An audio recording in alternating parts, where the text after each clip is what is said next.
लोकसभा चुनाव 2024 के दौरान केंद्र सरकार अग्निवीर योजना को लेकर विपक्ष के निशाने पर रही है। कांग्रेस सांसद राहुल गांधी समेत इंडिया गठबंधन के कई नेताओं ने चुनावी रैलियों में इसे मुद्दा बनाया। राहुल ने तो ये तक कह दिया था कि केंद्र में उनकी सरकार आई तो वे इस योजना को पूरी तरह से खत्म कर देंगे। हालांकि केंद्र में इंडिया गठबंधन की सरकार तो नहीं आ सकी, जिससे ये साफ हो गया है कि अब अग्निवीर योजना जारी रहेगी। वहीं सेना ने इस योजना में कुछ बदलाव करने की इच्छा जताई है। अब सेना इसमें क्या बदलाव चाहती है, ये जानने से पहले आइए हम जानते हैं कि विपक्षी दलों को इस योजना से आखिर क्या आपत्ति थी। चुनाव प्रचार के दौरान कई बार राहुल गांधी को कहते हुए देखा गया था कि अगर इंडिया गठबंधन सत्ता में आता है तो अग्निवीर योजना को रद्द कर दिया जाएगा। उन्होंने कहा था कि इस योजना से हिंदुस्तान के जवानों को मजदूरों में बदला जा रहा है। ये मोदी सरकार की योजना है, सेना की योजना नहीं। सेना इस योजना को नहीं चाहती थी। राहुल के मुताबिक शहीद दो तरह के होंगे, एक सामान्य जवान और एक अधिकारी। अधिकारी शहीदों को सारी सुख सुविधाएं मिलेंगी, जैसे पेंशन, शहीद का दर्जा और भी सारी सुविधाएं। वहीं दूसरी तरफ एक गरीब सामान्य जवान जिसके परिवार को अग्निवीर नाम दिया जाएगा,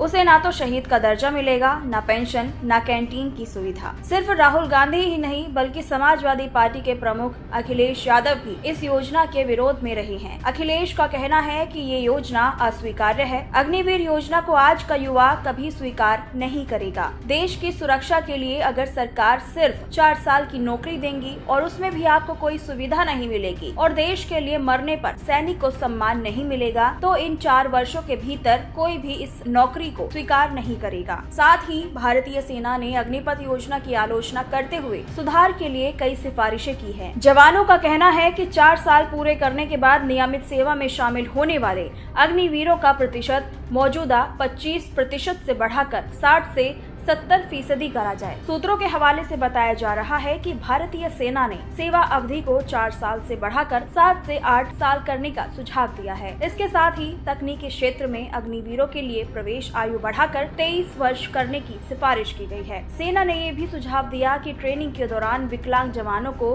अनुग्रह राशि दी जानी चाहिए। इसके अलावा सेना का कहना है कि जवानों की अग्निवीर सेवा अवधि खत्म होने के बाद एक पेशेवर एजेंसी मुहैया कराई जानी चाहिए जो उन्हें भविष्य में नौकरियां खोजने के तरीके के बारे में मार्गदर्शन दे। और अगर कोई अग्निवीर युद्ध में शहीद हो जाता है तो उनके परिवार को निर्वाह भत्ता मिलना चाहिए। आपको बता दें कि अग्निवीर योजना पेंशन बिल को कम करने और सशस्त्र बलों में युवाओं की भर्ती को बढ़ावा देने के लिए शुरू की गई थी, लेकिन नए भर्ती हुए सैनिकों के बीच प्रशिक्षण और विशेषज्ञता की कमी को लेकर चिंताएं जताई गई। ये योजना 17 वर्ष से 21 वर्ष की आयु के बीच वाले युवाओं को 4 साल के अंदर भर्ती करने का प्रावधान करती है। योजना के मुताबिक 75% अग्निवीर जो 4 साल में रिटायर होने हैं, उन्हें 12 लाख रुपए दिए जाएंगे।